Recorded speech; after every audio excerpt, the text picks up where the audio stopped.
সালাম আলাইকুম, সবাই কেমন আছেন? আজকে আমরা পঞ্চম শ্রেণীর যে অনুশীলন একের গুণ অঙ্ক রয়েছে, গুণের অনুশীলন একের ৩ নং-এর সহজ পদ্ধতিতে গুণ করো। আজকে আমরা যে ৯টি সমস্যা রয়েছে সেগুলো সমাধান করব। চলেন শুরু করি। তাইলে মনে রাখবেন, সহজ পদ্ধতিতে যখন গুণ করতে বলবে তখন যে গুণ করো অঙ্কগুলো ১ আর ২ করেছি সেভাবে হবে না। সহজ পদ্ধতি মানে সহজভাবে করতে হবে। তাইলে মনে রাখবেন, এখানে একটি বড় সংখ্যা দেয়া থাকবে ৯৯৯, ৯৯০, ১০১, ১০১০ এভাবে দেওয়া থাকবে। মনে রাখবেন, যদি ৯৯৯ তাহলে ১০০০ থেকে কম, ১০০ থেকে কম, ১০,০০০ থেকে কম বা যদি কম হয় বিয়োগ করব। আর যদি বেশি, যেমন ১০১ তাহলে ১০০ থেকে বেশি, ১০১০ ১০০০ থেকে বেশি, ১০,১০০ ১০,০০০ থেকে বেশি, বেশি হলে যোগ, কম হলে বিয়োগ করব। তাহলে আমরা চলেন ১ নাম্বারটা শুরু করি। তাহলে এটা ৯৯৯, তাহলে ১০০০ থেকে কত কম? ১০০০ থেকে ১ কম। তাহলে আমরা সেটা ৯৯৯ কে লিখতে পারি ১০০০ বিয়োগ ১। তাহলে ১০০০ বিয়োগ ১ ও যে কথা, ৯৯৯ ও সে কথা। তাহলে গুণ ৪৫ টা থাকবে। তাহলে এটাকে ভেঙে আমরা এভাবে ২টা করে দিব। তাহলে এখন দেখেন, এই ৪৫ এর সাথে ৯৯ ৯৯৯ গুণ ছিল। তার মানে ৪৫ এর সাথে ১০০০ গুণ, আবার ৪৫ এর সাথে ১ গুণ। তাহলে ৪৫ এর সাথে ১০০০, স্যার এখানে অনেক বড়, বড় না দেখেন। শূন্য থাকলে সেগুলো বাদ দিবেন। তাহলে আর আছে কত? ১। ১ এর সাথে ৪৫ গুণ দিলে ৪৫ একে কত? ৪৫। তাহলে এখানে কয়টা শূন্য বাদ দিলাম? ৩টা, ৩টা লিখবো। বিয়োগটা দিব। এখানে ৪৫ একে ৪৫। এখন শুধু বিয়োগ করে দিব, অর্থাৎ এখান থেকে ১ নিলে এটা ১০, এটা ১০, এটা ১ নিলে এটা ১০, ১০ থেকে ৫ গেলে কত? ৫। এটা ১০ ছিল, ১ নিয়ে ফেলছি ৯, ৯ থেকে ৪ গেলে কত? ৫। তাহলে এটা ৯ ছিল, এখান থেকে ১০ ছিল, ১ নিয়ে ফেলছি ৯, এখানে আর কিছু নাই, ৯টা বসাই দিব। এটা ৫ ছিল, ১ দিয়ে ফেলছিলাম, আছে ৪, ৪টা বসাই দিব। এটা যেরকম আছে সেরকম বসাই দিব। এটা হচ্ছে উত্তর। তাহলে আমরা ২ নাম্বারটা শুরু করি। ৯৯০ গুণ ৬০। তাহলে ৯৯০ মানে তাও ১০০০ থেকে কম। ১০০০ থেকে কত কম? ৯০। তাহলে ১০ যোগ করলে ১০০, তার মানে ১০০০ থেকে ১০ কম। তাহলে আমরা লিখতে পারি ১০০০ বিয়োগ ১০। তাহলে গুণ ৬০ টা থাকবে। এখন ৬০ এর সাথে এটাও গুণ করব, আবার ৬০ এর সাথে এটাও। যেহেতু বন্ধনীর ভিতর থাকলে, বাইরে থাকলে বন্ধনীর সবগুলোর সাথে গুণ হয়। তাহলে এখানে শূন্য বাদ দেন, এখানে ৩টা বাদ দেন। তাহলে ৬ একে ৬। তাহলে এখানে কয়টা শূন্য? ৩টা। এখানে কয়টা? একটা। তাহলে মোট কয়টা বাদ দিছি? ৪টা শূন্য। এখানে বিয়োগ আছে, বিয়োগ দিব। ৬ একে ৬। এখানে একটা শূন্য বাদ, এখানে একটা শূন্য বাদ। তাহলে দুটোটা এখানে বসাই দিব। তাহলে ২টা শূন্য থেকে দুটোটা শূন্য গেলে কত? ২টা শূন্য, অর্থাৎ শূন্য থেকে শূন্য গেলে শূন্য, শূন্য থেকে শূন্য গেলে শূন্য। এই শূন্য থেকে তো ৬ যাবে না। এখান থেকে ১ নিলে এটা ১০, এখান থেকে ১ নিলে এটা ১০। ১০ থেকে ৬ গেলে কত? ৪। এটা ৯ ছিল, এখানে আর কিছু নাই। ১০ শূন্য ছিল, এখান থেকে ১ নিলাম ১০। ১০ থেকে এখানে ১ দিয়ে ফেলছি, তাহলে এটা এখন ৯। এখানে আর কিছু নেই, ৯টা বসে যাবে। এটা ৬ ছিল, ১ দিয়ে ফেলছে দাঁড়। তাহলে আর কত থাকে? ৫। এটা হচ্ছে উত্তর। তাহলে এখন আমরা ৩ নাম্বার আসি। তাহলে এটাও ৯৯০, ওই সেম এটার মতো। ৯৯০ মানে ১০০০ থেকে ১০ কম। তাহলে আমরা ৯৯০ কে লিখতে পারি ১০০০ বিয়োগ ১০। ১০০০ বিয়োগ ১০ ও যে কথা, ৯৯০ সে কথা, গুণ ৩৬০। তাহলে এখন ৩৬০ এর সাথে ১০০০ প্রথমে গুণ দিব, আবার ৩৬০ এর সাথে ১০ গুণ দিব। তাহলে এখানে ৩৪, এখানে ১, ৩৪ আর ১ এ গুণ দিব। ৩৪ একে ৩৪, এখানে ৩টা শূন্য, এখানে একটা শূন্য। তাহলে কয়টা শূন্য? ৪টা শূন্য। মাইনাসটা দিব। এখানে ৩৬০ এর সাথে ১০ গুণ দিলে ৩৪ একে ৩৪, এখানে একটা শূন্য, এখানে একটা শূন্য। তাহলে কয়টা শূন্য? ২টা। তাহলে এখন বিয়োগ মানে শূন্য থেকে শূন্য গেলে শূন্য, শূন্য থেকে শূন্য গেলে শূন্য। এখন শূন্য থেকে ৬ যাবে না। এখান থেকে ১ নিলে এটা ১০, এখান থেকে ১ নিলে এটা ১০। ১০ থেকে ৬ গেলে কত? ৪। এটা ১০ ছিল, ১ দিয়ে ফেলছে, ওকে। আর আছে ৯। ৯ থেকে ৩ গেলে কত? ৯ থেকে ৩ গেলে ৬। তাহলে এখন এটা ৬ ছিল, ১ দাঁত দিয়ে দিছে ৫। তাহলে একক, দশক, শতক, হাজার, অযুত। একক, দশক, শতক, হাজার, অযুত। এখানে কোনো সংখ্যা নেই। তাহলে ৫টা বসে যাবে, ৩টাও আমরা বসিয়ে দিব। ৩,৫৬,০০০। এটা হচ্ছে উত্তর। এখন আমরা ৪ নাম্বারটাতে আসি। ৪ নাম্বারটা বলা হয়েছে ৯,৯০০। তাইলে ৯০০ আছে, চিন্তা করবেন ৯০০।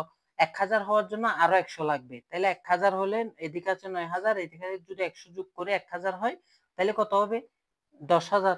তাহলে ৯,৯০০ মানে ১০,০০০ থেকে ১০০ কম। তাহলে আমরা কি লিখবো? ১০,০০০। একক, দশক, শতক, হাজার, অযুত। মনে রাখবেন। আবার ১, ৩টা শূন্য দিলে ১০০০ হবে। ১০,০০০ থেকে যদি আমরা ১০০ বিয়োগ করি, তাইলে ১০,০০০ থেকে ১০০ বিয়োগ করলে ৯,৯০০। ৯,৯০০ মানেও এটা একই কথা।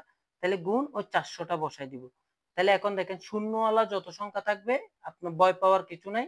মনে করবেন সেগুলো আরো অনেক সহজ। শূন্যগুলো সব বাদ দিবেন। গুণের ক্ষেত্রে শূন্যগুলোর হিসাব করার দরকার নেই। তাহলে এখানে শূন্য, এই 400 সাথে 10,000 গুণ, 400 সাথে 100 গুণ। তাহলে শূন্য দুটোটা বাদ, এখানে 4টা বাদ দেন। 4 একে 4, এখানে 4টা শূন্য বাদ দিলাম, এখানে 2টা। তাহলে কয়টা? 1টা 2টা 3টা 4টা 5টা 6টা বসাই দিব।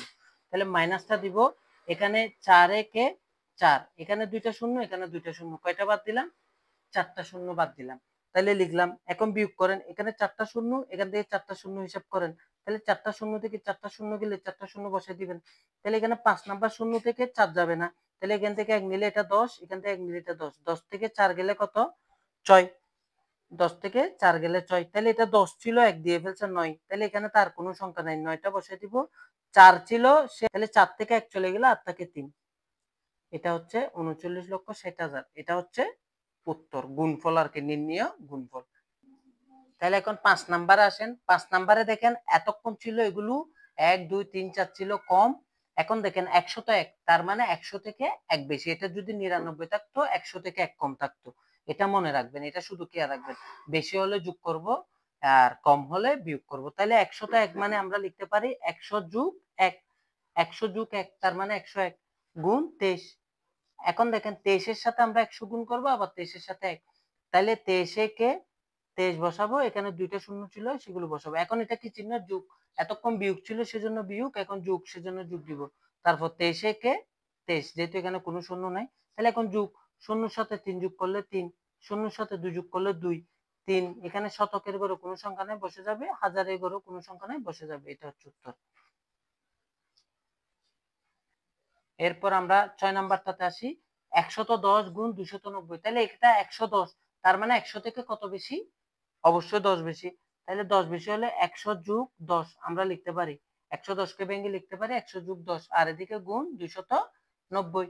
তাহলে এখন 290 এর সাথে 100 গুণ, আবার 290 এর সাথে 10। তাহলে 1 এর সাথে 29 গুণ দিলে 29 একে 29। এখানে 2টা শূন্য, এখানে একটা শূন্য। তাহলে কয়টা শূন্য? 3টা শূন্য। এখানে যোগ চিহ্ন দিব। 29 একে 29 দিব। এখানে একটা শূন্য, এখানে একটা শূন্য। তাহলে দুটোটা শূন্য বসাই দিব। এখন আমরা কি করব? যোগ করব। তাহলে এখানে শূন্যর সাথে শূন্য যোগ করলে শূন্য, শূন্যর সাথে শূন্য যোগ করলে শূন্য, শূন্যর সাথে 9 যোগ করলে কোন সংখ্যার সাথে শূন্য যোগ করলে সংখ্যাটা যেরকম আসে বসে যাবে। তাহলে এখানে 9, 9 এর 2 এ যোগ করলে 9 এর পরে 2 যোগ করলে 10, 11। 11 1 হাতে 1। তাহলে এখানে আর কোন সংখ্যা নেই, এখানে আছে 2, 2 আর 1 এ যোগ করলে 3। এটা হচ্ছে উত্তর। এখন আমরা 7 নাম্বারে আসি। এখানে দেখেন 1001 গুণ 78, তার মানে 1000 এর চেয়ে কত বেশি? 1 বেশি। তাহলে আমরা কি লিখব? 1000 যোগ 1 ভেঙে লিখবো, এটা বন্ধনীর ভিতর দিব, গুণ 78টা রাখবো। তাহলে আমরা 78 এর সাথে 1000 গুণ দিব। 78 একে 78, শূন্য 3টা বাদ দিছি, শূন্য 3টা লিখবো, যোগ 78 একে 78। তাহলে শূন্য আর 8 যোগ করলে 8, শূন্য আর সাথে যোগ করলে 7, শূন্যর সাথে কিছু নাই, শূন্যটা বসে যাবে। 8 এর সাথে কোনো সংখ্যা নেই, এখানে বসে যাবে, 7টা বসে যাবে। এটা হচ্ছে 78,078। এটা হচ্ছে উত্তর। তারপরে আমরা যদি 8 নাম্বারে আসি, 1010 গুণ 560। তাহলে 1010 মানে বেশি, 1000 থেকে কত বেশি? 10 বেশি। তাহলে আমরা 1000 যোগ 10 লিখতে পারি, গুণ 560। তাহলে এখন 1000 এর সাথে 560 গুণ করেন। 56 একে 56, এখানে শূন্য 3টা, এখানে একটা। তাহলে মোট কয়টা? 4টা। যোগ দিব। 56 একে 56, এখানে একটা শূন্য, এখানে একটা শূন্য। তাহলে কয়টা শূন্য? 2টা। এখন আমরা যোগ করি। শূন্যর সাথে শূন্য যোগ করলে শূন্য, শূন্যর সাথে শূন্য যোগ করলে শূন্য, শূন্যর সাথে 6 যোগ করলে 6, শূন্যর সাথে 5 যোগ করলে 5, 6 এর সাথে এখানে যোগ করার কিছু নেই, সংখ্যা নেই, বসে যাবে। 5 এর সাথে কিছু নেই, 5টা বসে যাবে। এটা হচ্ছে আনসার, 5,65,600। এটা হচ্ছে উত্তর। তাহলে এখন দেখেন 1100 গুণ 900। তাহলে এটাও দেখেন 1000 থেকে কত বেশি? 100 বেশি। তাহলে আমরা লিখতে পারি 1000 যোগ 100 গুণ 900টা বসে যাবে। তাহলে 1000 এর সাথে 900 গুণ করব, আবার 100 এর সাথে 900 গুণ করব। তাহলে 1000 এর সাথে 900 গুণ করলে এখানে সংখ্যা 1 আছে, এখানে 9, 9 একে 9, এখানে 3টা শূন্য, এখানে 2টা শূন্য। তাহলে কয়টা শূন্য? 5টা শূন্য। 1 2 3 4 5টা। তাহলে যোগ চিহ্নটা দিব। 9 একে 9, এখানে 2টা শূন্য, এখানে 2টা শূন্য। কয়টা শূন্য? 4টা শূন্য। এখন যোগ করেন। শূন্য এখানে 4টা, এখান থেকে 4টা হিসাব করেন। তাহলে আমরা 4টা শূন্য বসাই দিব। অর্থাৎ শূন্যর সাথে শূন্য যোগ করলে শূন্য। তাহলে এখানে 5 নাম্বার একক দশক শতক হাজার অযুত, এখানে একক দশক শতক হাজার অযুত, এখানে শূন্য, তাহলে 0 আর 9 যোগ করলে 9, এই একক দশক শতক হাজার অযুত লক্ষ, এখানে আর কোনো সংখ্যা নেই, 9টা বসে যাবে, 9,90,000, এটা হচ্ছে উত্তর। আশা করি বুঝতে পেরেছেন। সহজ পদ্ধতিতে গুণ করতে মনে রাখতে হবে বেশি হলে যোগ করব, কম হলে বিয়োগ করব, আর শুধু এখানে এই সংখ্যাটা ভেঙে লিখতে হবে। এটা যদি আমরা ভেঙে লিখতে পারি আর অঙ্কগুলো খুবই সহজ। আপনারা, আশা করি আমি বুঝাইতে পেরেছি। যদি ভিডিওটি ভালো লাগে অবশ্যই লাইক এবং কমেন্ট করবেন, এবং চ্যানেলটি যারা এখনো সাবস্ক্রাইব করেননি সাবস্ক্রাইব করে দিবেন, এবং যারা সাবস্ক্রাইব করেছেন সকলকে অসংখ্য ধন্যবাদ। আসসালামু আলাইকুম।